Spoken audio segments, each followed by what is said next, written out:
The Time Machine by H.G. Wells. Published 1895. Chapter 1 Introduction. The time traveler, for so it will be convenient to speak of him, was expounding a recondite matter to us. His pale grey eyes shone and twinkled, and his usually pale face was flushed and animated. The fire burnt brightly, and the soft radiance of the incandescent lights in the lilies of silver caught the bubbles that flashed and passed in our glasses. Our chairs, being his patents, embraced and caressed us rather than submitted to be sat upon, and there was that luxurious after-dinner atmosphere, when thought runs gracefully free of the trammels of precision. And he put it to us in this way, marking the points with a lean forefinger, as we sat and lazily admired his earnestness over this new paradox, as we thought it, and his fecundity. You must follow me carefully. I shall have to controvert one or two ideas that are almost universally accepted. The geometry, for instance, they taught you at school is founded on a misconception. Is not that rather a large thing to expect us to begin upon? Said Philby, an argumentative person with red hair. I do not mean to ask you to accept anything without reasonable ground for it. You will soon admit as much as I need from you. You know of course that a mathematical line, a line of thickness nil, has no real existence. They taught you that. Neither has a mathematical plane. These things are mere abstractions. That is all right, said the psychologist. Nor, having only length, breadth, and thickness, can a cube have a real existence. There I object, said Philby.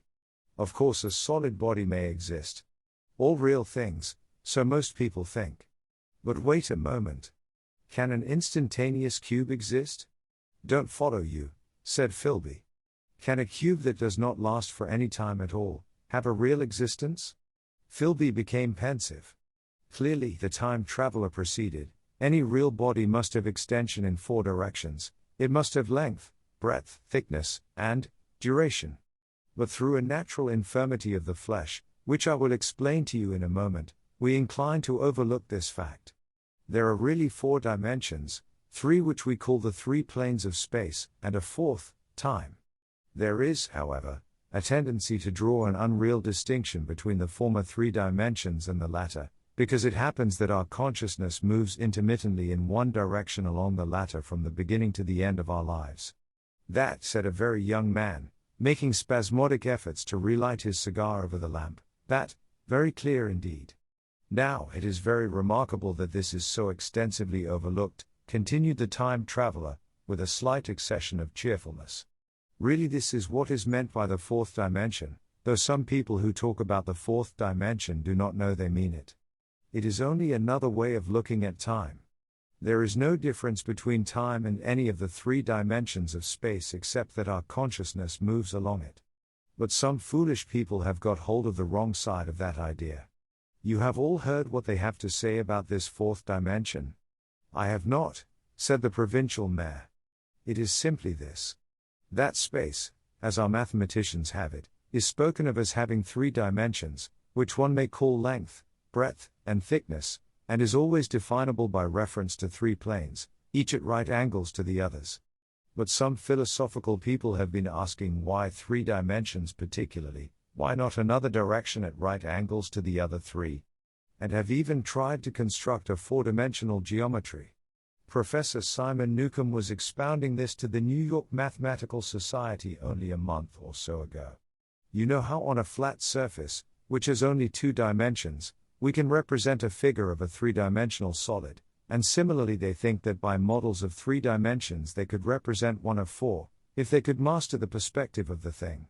See?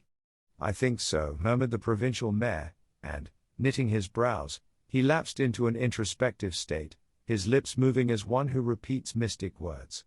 Yes, I think I see it now, he said after some time, brightening in a quite transitory manner. Well, I do not mind telling you I have been at work upon this geometry of four dimensions for some time. Some of my results are curious. For instance, here is a portrait of a man at 8 years old, another at 15, another at 17, another at 23, and so on. All these are evidently sections, as it were, three-dimensional representations of his four-dimension being, which is a fixed and unalterable thing. Scientific people, proceeded the time traveler, after the pause required for the proper assimilation of this, know very well that time is only a kind of space. Here is a popular scientific diagram, a weather record. This line I trace with my finger shows the movement of the barometer. Yesterday it was so high, yesterday night it fell, then this morning it rose again, and so gently upward to here. Surely the mercury did not trace this line in any of the dimensions of space generally recognized? But certainly it traced such a line, and that line, therefore, we must conclude, was along the time dimension.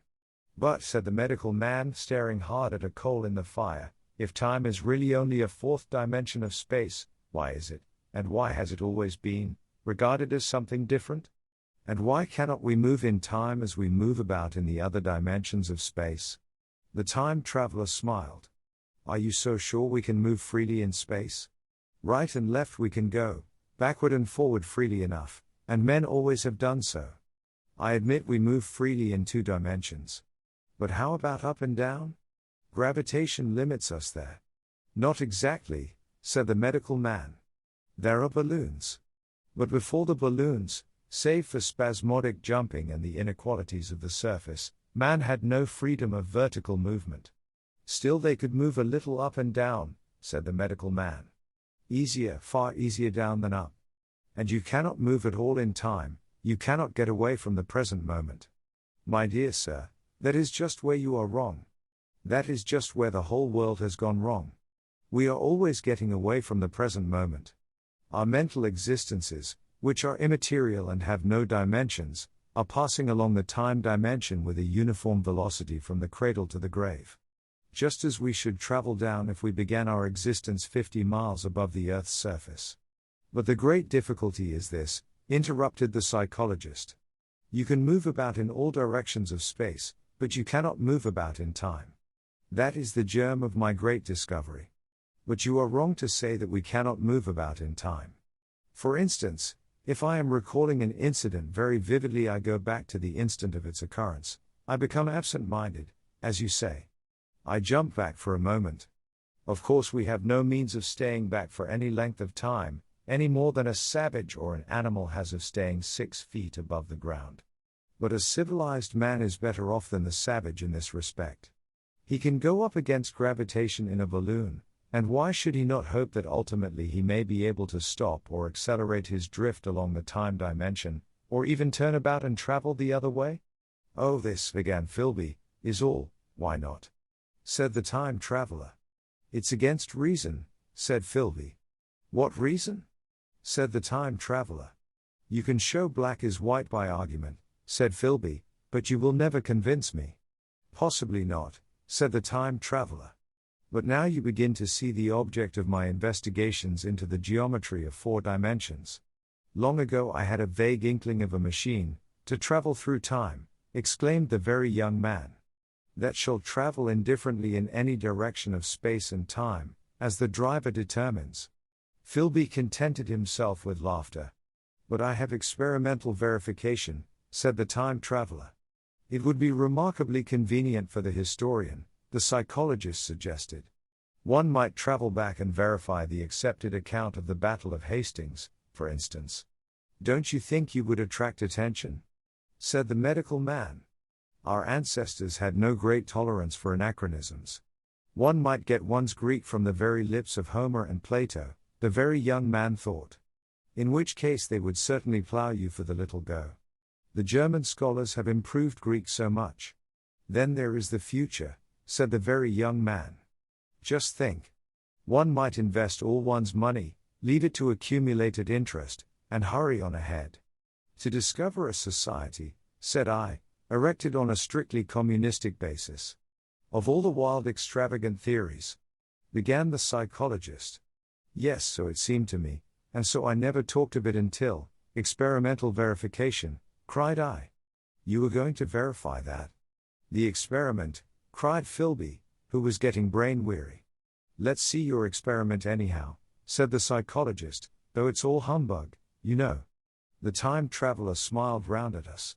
Then, still smiling faintly, and with his hands deep in his trousers pockets, he walked slowly out of the room, and we heard his slippers shuffling down the long passage to his laboratory. The psychologist looked at us. "I wonder what he's got." "Some sleight of hand trick or other," said the medical man, and Philby tried to tell us about a conjurer he had seen at Burslem, but before he had finished his preface the time traveler came back, and Philby's anecdote collapsed.